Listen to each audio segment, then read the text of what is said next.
महापरमहंसाय स्वादित चरण कमल चिन्ह मकरंदाय भक्तजन मानस निवासाय श्री रामचंद्राय नमः।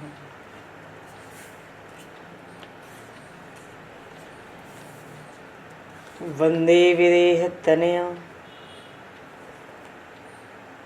पदपुंडरीकं केशौरसौरभसमाहत योगिचेतं हन्तुं प्रतापमनिशं मुनिहंससेव्यं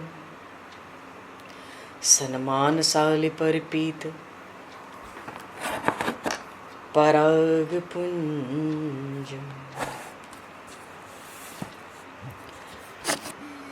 यत्र यत्र रघुनाथकीर्तनं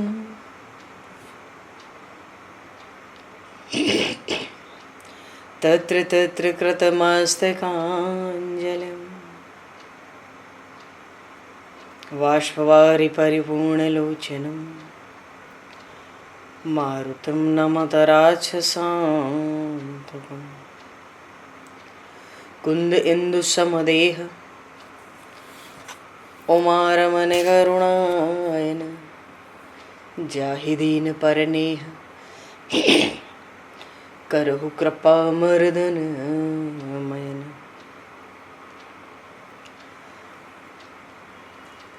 प्रहलाद नारद पराशर पुंडरीक व्यासे अम्बरीश शुक शौनक भीष्मदालभ्यां रुक्मांगद अर्जुन वशिष्ठ विभीषणादीन एतानहं परं भागवतान् नमामि। श्री सीतानाथ समारंभां श्री रामानन्दार्य मध्यमाम् अस्मदाचार्य पर्यन्तां वन्दे गुरु परम्पराम्।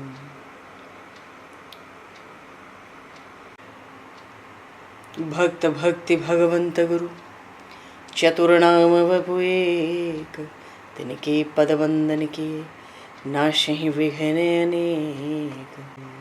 श्री गुरु चरण सरोज रज निज मन मुकुर सुधार वरणो रघुवर विमल यश जोदायक फलचार। हरिशरण। गोविंद जय जय गोपाल जय जय राधारमण हरि गोविंद जय जय। श्री राम जय जय रसिकेश जय जय श्री राम जय जय रसिकेश जय। सीतारमण राम रघुनाथ जय राधारमण हरि गोविंद जय।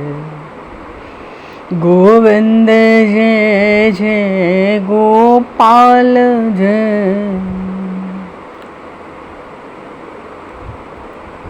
गोविंद जय जय गोपाल जय राधारमण हरि गोविंद जय। सीतारमण राम रघुनाथ जय सीतारमण राम रघुनाथ राधारमण हरि गोविंद जय जय।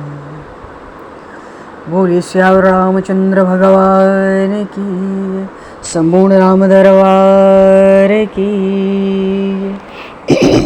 श्री गौरी शंकर भगवान की जय। श्री बांके बिहारी लाल की जय। श्री वृंदावन प्रेम धाम की जय। श्री पंढरीनाथ भगवान की जय। सब संतन की जय, सब भक्तन की जय, समस्त वैष्णवन की जय, समस्त पूर्वाचार्य चरणन की जय, समस्त संप्रदाचार्यन की जय। श्री सद्गुरुदेव भगवान की। गंगा मैया की जय, जमुना मैया की जय, सरजू मैया की जय, गौ माता की जय, तुलसी माता की जय, पृथ्वी माता की जय, काशी महारानी की जय। जय जय श्री सीताराम, जय जय श्री राधे श्याम। नमः पार्वती पते, हर हर महादेव। अनंत कोटि ब्रह्मांड नायक सर्वेश्वर पूर्ण परात्पर ब्रह्म, असंख्य कल्याण गुणगण निलय, भक्त वांछा कल्पतरु, शरणागत वत्सल भक्त वत्सल दीन बंधु दया सिंधु, भगवान श्री हरि की महती कृपा करुणा से शनिवन जी महाराज की परम पावन भावमयी सन्निधि में, महापुरुषों की भावमयी उपस्थिति में एवं आप सभी श्रद्धालु भक्त वैष्णवों की मंगल सन्निधि में मानव जीवन का सर्वोत्कृष्ट फल भगवत गुणगान, भगवत स्मरण का आनंद हम सभी इस संवत 2081 के श्रावण मास में भगवान श्री गौरी शंकर की असीम अनुकंपा से, प्रभु की असीम कृपा से इस श्रावण मास में भगवान शिव की महिमा का स्मरण चिंतन करते हुए आनंद लाभ प्राप्त करने जा रहे हैं। सर्वप्रथम आप सभी भक्तजनों के श्री चरणों में भगवत भाव से सादर वंदन, सादर नमन। आप सभी को भी यथा योग्य जय श्री राम, जय जय श्री राधे हरि शरणम, जय श्री राम जी की जय। श्री सीताराम।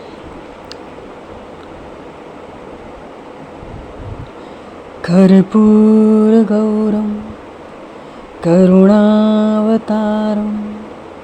संसार सारम भुजगेन्द्रहारम सदा वसंतं हृदयारविन्दे भवं भवानी सहितं नमामि, भवं भवानी सहितं नमामि।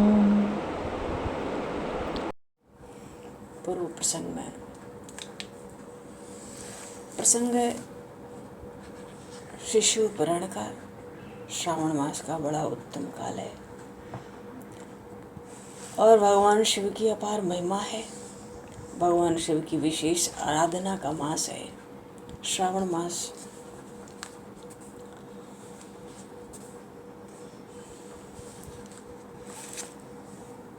भगवान शिव का स्वरूप ही बड़ा मंगलमय है, क्योंकि भगवान शिव तो मोह के अंधकार का नाश करने के लिए मानो साक्षात सूर्य ही है। शरण है, जो शरण चाहे, जो जीव भगवान शिव की शरण लेता है उसको शरण देने वाले, समस्त शोक का हरण करने वाले। और उन भगवान शंभु के मस्तक पर दुतिया का बाल चंद्रमा शोभा पाता है। बड़े बड़े कमल के समान नेत्र भगवान शिव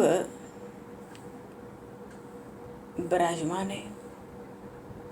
देवगण भगवान विष्णु के साथ, जगत पिता ब्रह्मा जी के साथ भगवान शिव की स्तुति कर करके जब भगवान शिव ने विवाह की स्वीकृति दे दी, अपने अपने लोक को पधारते हैं। और सौंदर्य ऐसा भगवान शिव का 100 करोड़ कामदेव की सुंदरता के भंडार, और ऐसी विलक्षण सुंदर मूर्ति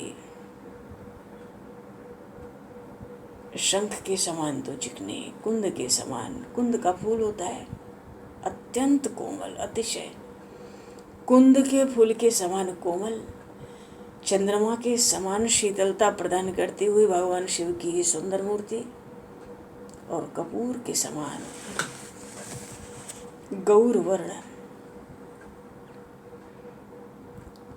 भगवान शिव का बड़ा भारी तेज है, करोड़ों सूर्य के समान। और बाल सूर्य नहीं, करोड़ों जो मध्याह्न का दोपहर का सूर्य होता है ऐसा तेज झलमलाता है, संपूर्ण श्रीअंग में भस्म धारण किए हुए।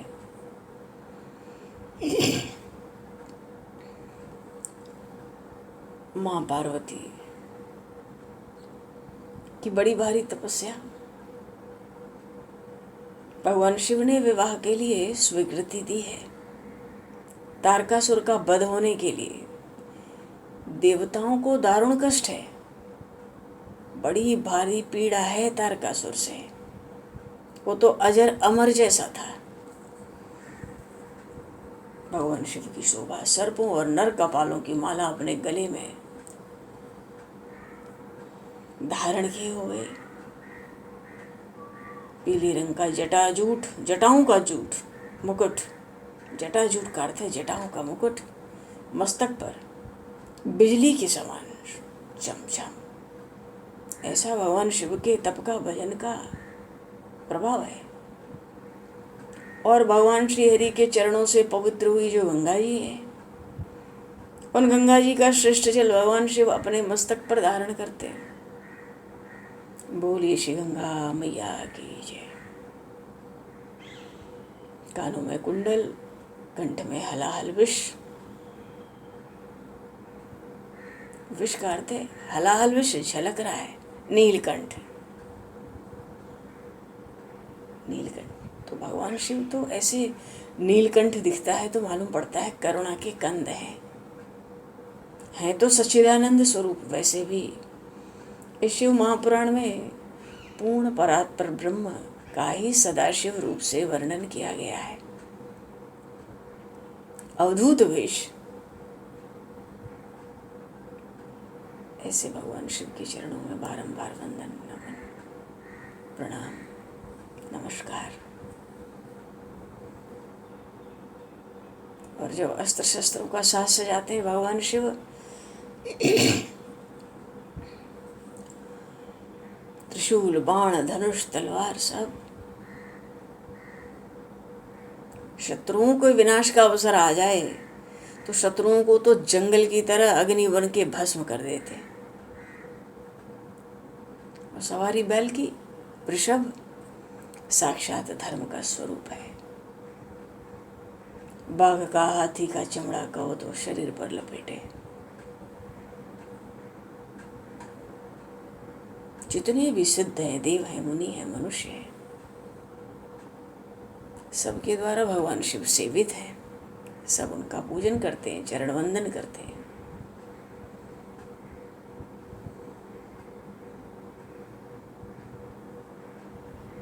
अच्छा, भगवान शिव जब तांडव नृत्य करते हैं, सुंदर डमरू को डिम डिम डिम डिम बजाते हैं, तो स्वरूप तो भगवान शिव का देखने में अशुभ मालूम पड़ता है, लेकिन हैं तो कल्याण की खान, कल्याण के भंडार हैं भजन है। भाई महाप्रलय आता है तो भगवान शिव ही तो सारे ब्रह्मांड को भस्म कर डालते हैं, फिर भी कैलाश भवन बना रहता है, काशी में आसन लगाए रहते हैं। सर्वज्ञ हैं, सबके स्वामी हैं और व्यापक हैं, कण कण में व्याप्त हैं। यही शिव तत्व है।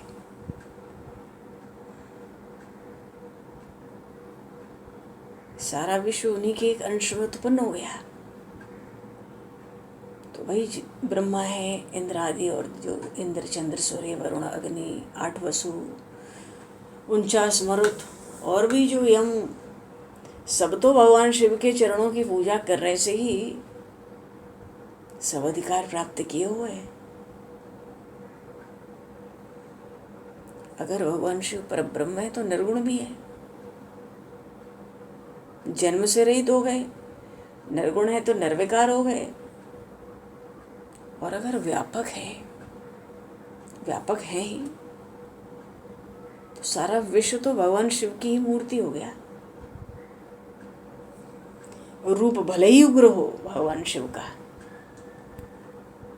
भगवान शिव क्रोध कर दें तो फिर कोई टिकता नहीं है।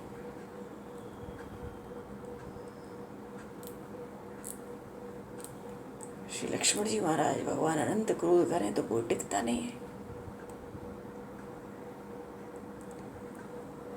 लेकिन उग्र रूप भले ही हो, पर हैं तो मंगलमय, देवताओं के स्वामी। इसीलिए तो बार बार देवता भगवान शिव की शरण होते हैं। कहने को सबका संहार करते हैं, वस्तुतः सबका उपकार ही करते हैं भगवान शिव।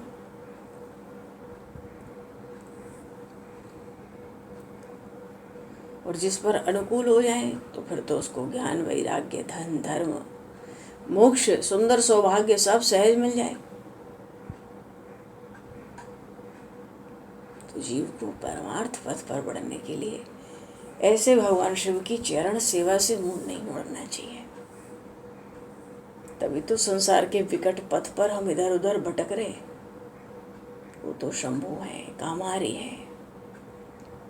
जीव तो नष्ट बुद्धि है, अत्यंत दुष्ट है, कष्टों में पड़ा हुआ है, दुखी है।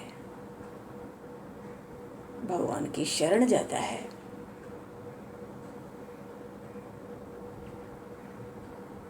भगवान शिव उसके सब अभिष्ट पूर्ण करते हैं। भगवान शिव को दिन बड़े प्यारे। बोलिए श्री शंकर भगवान की जय। तो प्रसंग था कि भगवान शंकर ने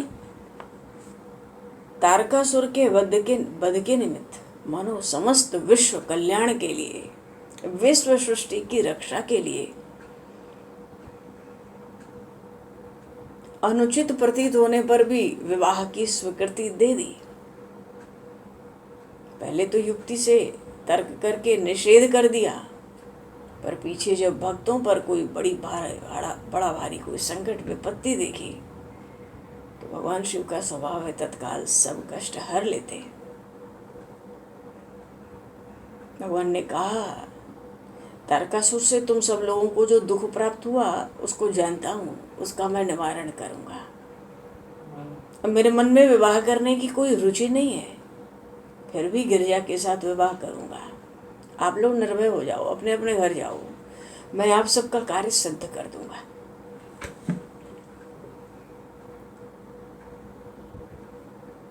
विश्व परोपकार के लिए, सृष्टि की रक्षा के लिए। उधर प्रसंग आया कि सप्त ऋषियों के द्वारा उन भगवती पार्वती के तप की परीक्षा हुई। कैसे हुई? अच्छा, जब देवता चले गए भगवान शिव के पास से,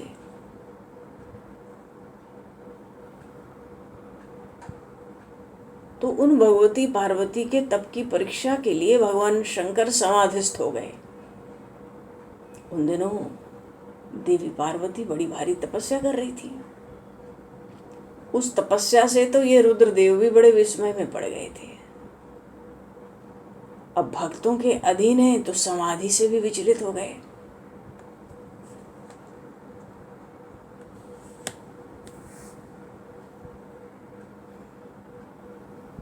तो वशिष्ठ आदि सप्त ऋषियों का स्मरण किया। जैसे ही भगवान शिव ने स्मरण किया, सातों ऋषि वहां शीघ्र ही पहुंच गए। बड़ी प्रसन्नता से भगवान शिव ने कहा, गिरिराज कुमारी भगवती पार्वती इस समय गौरी शिखर नाम के पर्वत पर तपस्या कर रही हैं और मुझे पति रूप से प्राप्त करना ही उनकी तपस्या का उद्देश्य है। सो हे मुनीश्वरों, अब तुम लोग मेरी आज्ञा से वहां जाओ और उनकी दृढ़ता की परीक्षा करो। अब क्या था भगवान शंकर की आज्ञा। सातों ऋषि तुरंत उस स्थान पर पहुंचे जहां भगवती पार्वती तपस्या कर रही थी, सीधे वहीं। सप्तऋषियों ने तपस्या का कारण पूछा। उन भगवती ने बड़े संकोच से बताया कि वे तो भगवान सदाशिव को पति रूप में चाहती हैं और नारद जी की आज्ञा के अनुसार उनको प्राप्त करने के लिए कठोर तप कर रही हैं। और नारद जी का नाम सुना तो सप्तऋषि तो छल करना आरंभ किए। मानो असत्यवाणी, मिथ्या वचन कहने लगे। पहले तो नारद जी की उन्होंने निंदा की और कई प्रकार के उदाहरण देकर कहा कि अरे नारद ने आज तक किसी का घर नहीं बसाया, वो तो घर फोड़ने वाले हैं। और फिर भगवान शिव का अमंगल वेश, उसका बड़ा भारी वर्णन कर दिया। मानो उन देवी भगवती को भगवान शिव से विरत करने का प्रयास किया और भगवान विष्णु की प्रशंसा करने लगे, उनसे विवाह करने का प्रस्ताव रख दिया, पर देवी पार्वती ने इसको स्वीकार नहीं किया। वो तो स्वयं भगवान शिव की महिमा का गान करते हुए कहने लगी, हे सप्तऋषियों, शिव तो परब्रह्म है, विकार से रहित है। वे तो भक्तों के लिए शरीर धारण करते हैं। वे सदाशिव प्रभु निर्गुण है, माया से रहित है, विराट है। इसलिए हे ब्राह्मणों, मेरा भी प्रण है, संकल्प है, भरऊं शंभु न तो रहूं कुंवारी। गोस्वामी जी रामचरितमानस में कहते हैं। अब ये कथाएं विस्तार से सभी को ज्ञात है, पर संक्षेप में तो प्रसंग शिव महापुराण का, रुद्र संहिता का 12वां खंड। मानो अपना प्रण सुना दिया और कह दिया, देवर्षि नारद मेरे गुरुदेव हैं, उनकी आज्ञा को टाल नहीं सकती जीते जी। मुनियों को प्रणाम करके मौन हो गई।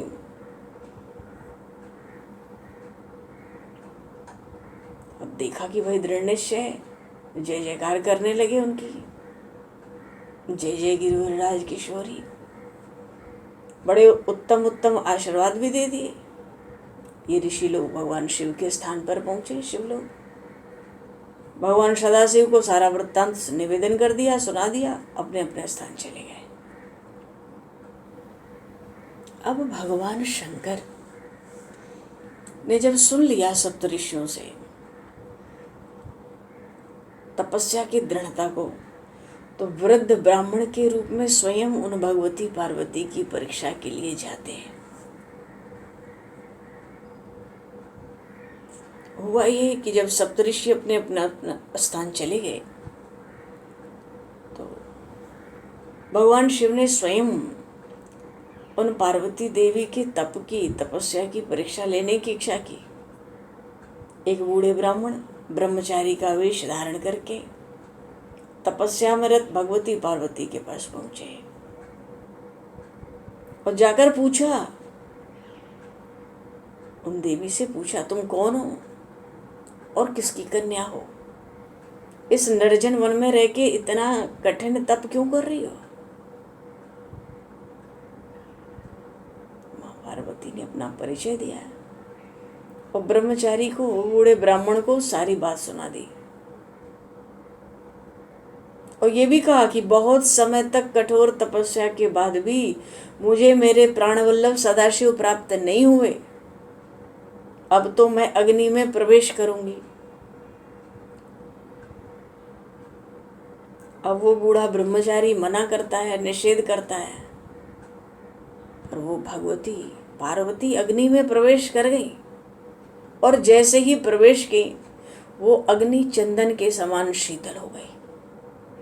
उस बूढ़े ब्रह्मचारी ने पार्वती जी से फिर पूछा, तुम अपनी तपस्या का कारण सत्य सत्य बताओ। उन भगवती ने कहा, मैंने मन, वचन और कर्म से शंकर जी को ही पति भाव से वर्ण किया है। अब मेरे मन में उत्सुकता, मैं बड़ी कठोर तप कर रही हूं। तो उस ब्राह्मण ब्रह्मचारी ने उन देवी की बात सुनकर भगवान शंकर की घोर निंदा करना आरंभ कर दिया। उन भगवान शिव को अवगुणों की खान सिद्ध करने का प्रयास करने लगे।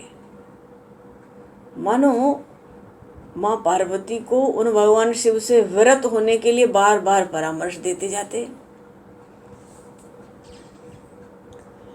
उसका परिणाम ये हुआ कि ब्राह्मण के ऐसी वाणी को सुनकर वो भगवती कुपित मन से उस शिव निंदक बूढ़े ब्राह्मण ब्रह्मचारी से बोली, आप ब्रह्मचारी का रूप धारण करके मुझे छलना चाहते हैं, इसलिए कुतर्क से भरी हुई बातें मुझसे कह रहे।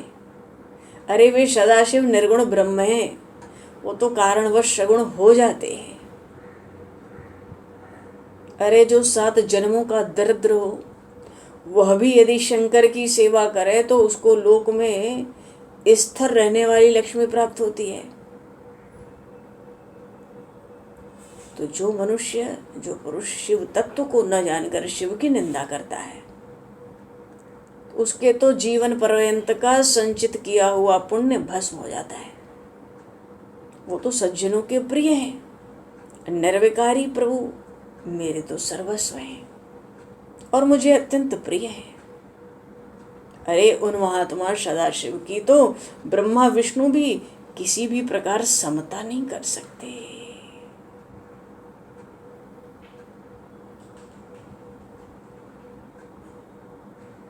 ऐसा तरह तरह से भगवान शिव की महिमा का बखान, गुणगान आरंभ कर दिया। वो गुणगान करते करते वो गिरिराज किशोरी मौन हो गई। मौन होके निर्विकार चित्त से भगवान शिव का ध्यान करने लगे।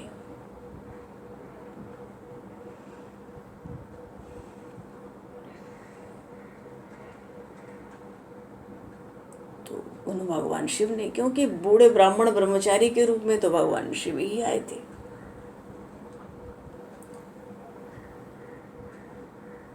तो उन भगवान शिव ने जैसा माता पार्वती ध्यान कर रही थी उसी प्रकार का अत्यंत सुंदर रूप धारण करके उनको दर्शन दिया। बोलिए श्री गौरी शंकर भगवान की जय। दर्शन दिया और फिर से उन भगवती पार्वती से भगवान शिव कहने लगे, मानो शिव रूप से कहने लगे। अभी तक तो बूढ़े ब्राह्मण बने थे, ब्रह्मचारी रूप से। भगवान शिव कहते हैं, आप दृढ़ मन वाली हो, मैंने तुम्हारी अनेक प्रकार से परीक्षा की है, मेरे इस अपराध के लिए क्षमा करो। मैंने तुम्हारी जैसी पतिव्रता सती त्रिलोक में नहीं देखी, इसलिए हे शिवे, मैं सर्वथा तुम्हारे अधीन हूं, तो तुम अपनी कामना पूर्ण करो। बोलिए श्री शंकर भगवान की। ऐसे भगवान शिव आशुतोष। अब क्या पूछना है? भगवान सदाशिव का वचन सुनकर, उनके परमानंदकारी रूप का दर्शन करके वो भगवती पार्वती बहुत आनंदित हो गई, परम आनंदित। और फिर पीछे अपने घर के लिए प्रस्थान कर गई। घर आई तपस्या करके तो वहां बड़ा स्वागत हुआ। माता मैना भी अपनी पुत्री को पाकर विह्वल हो गई। घर में नृत्य गान उत्सव होने लगे, बाजे बजने लगे, तपस्या पूर्ण हुई, सफल हुई, देवी घर लौट आई।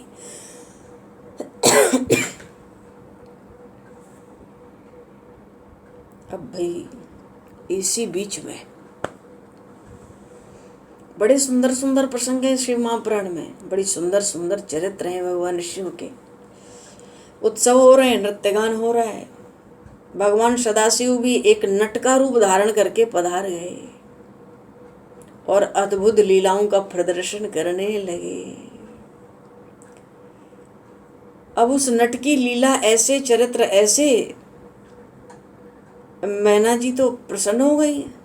रत्नों से भरपूर उपहार उस नट के लिए लेकर आई। तू बड़ा अच्छा नाचता है, पर वो विलक्षण नट स्वीकार नहीं किया।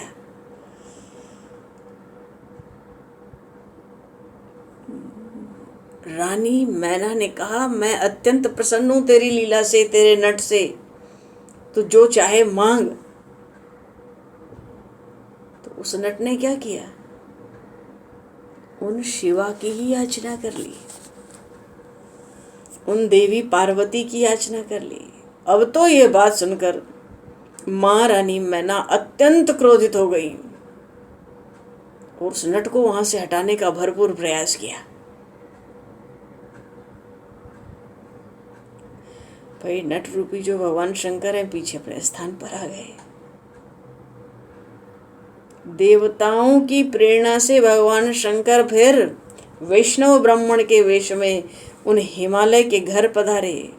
वहां जाके फिर शिव की निंदा करने लगे, खूब भगवान शिव के दोषों का वर्णन किया। मानो न जाने कई कई बार भगवान शिव ने विवाह से पूर्व उन देवी भगवती पार्वती के प्रेम की परीक्षा की।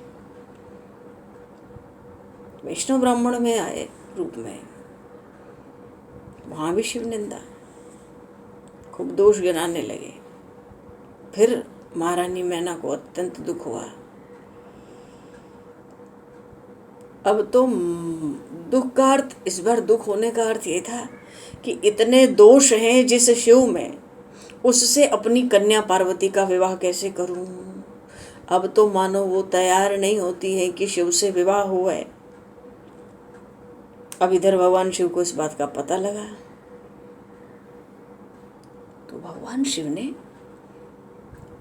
माता अरुंधति के साथ सप्तऋषियों को बुलाया। सप्तऋषियों में एक महर्षि वशिष्ठ ही है जिनको अपनी धर्मपत्नी उन अरुंधति जी के साथ स्थान मिला है।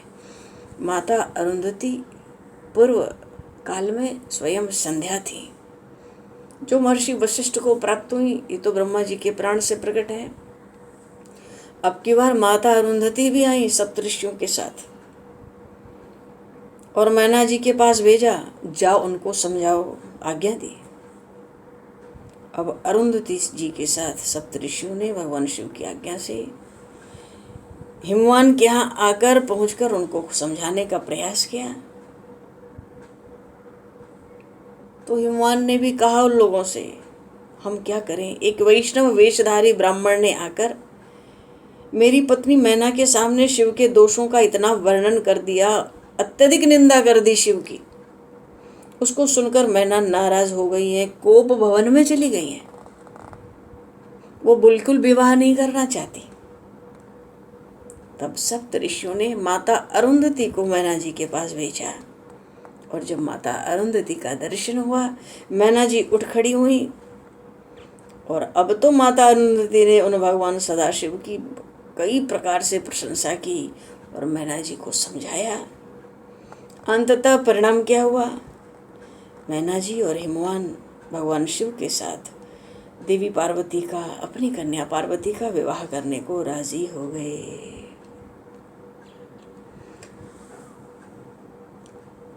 बोलिए श्री शंकर भगवान की जय। देखो जी, कल श्रावण मास का कल शिवरात्रि पर्व भी है। आज द्वादशी है ना, तो कल शिवरात्रि भी है। भगवान शिव का विवाह होगा माँ पार्वती के साथ। कैसा सुंदर संयोग भी बिठाया प्रभु ने। अच्छा, अब प्रसंग हुआ आगे शिव महापुराण में भगवान शिव माँ पार्वती के विवाह की तैयारी जोरों पर।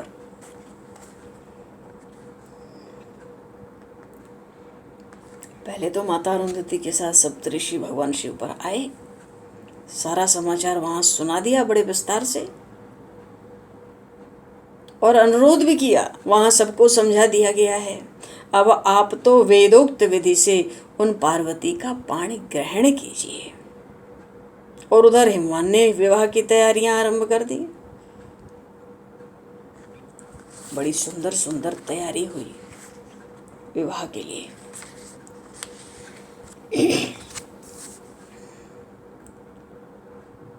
विश्वकर्मा बुलाए गए, जितने बाराती थे सबके लिए आवास का निर्माण हुआ, सजावट, सब बहुत कुछ, बहुत तैयारी हुई।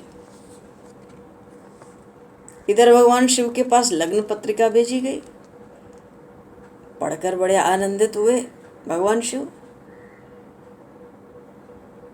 और उधर देव ऋषि नारद के द्वारा सब देवताओं, सब मुनियों को, ऋषियों को, सिद्धों को और अन्य लोगों को विवाह में सम्मिलित होने के लिए निमंत्रण भेजा गया। पीछे सब देवता, यक्ष, नाग, दानव पक्षी, अप्सराएं, भाई विवाह के उत्सव में सम्मिलित होने के लिए सब अपनी अपनी तैयारियां करने लगे।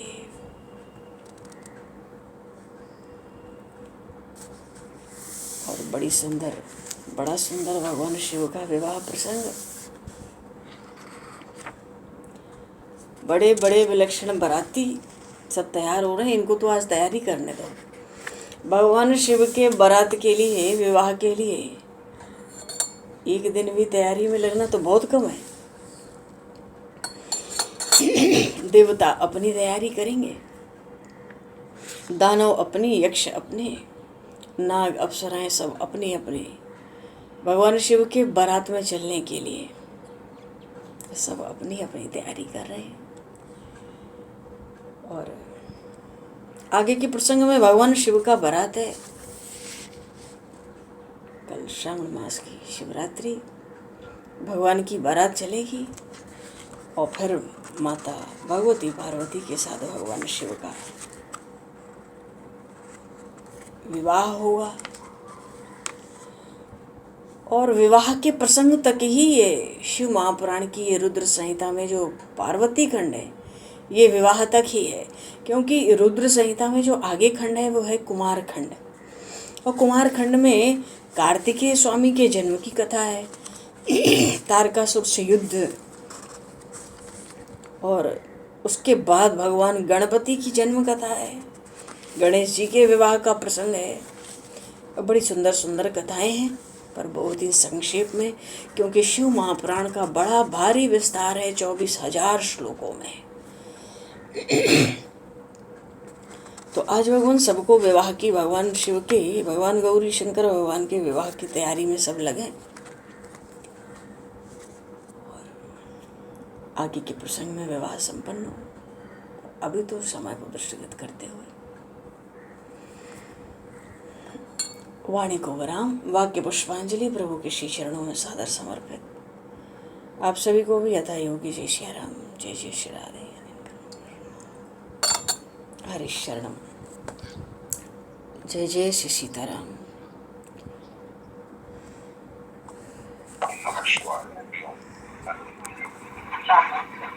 जय हो।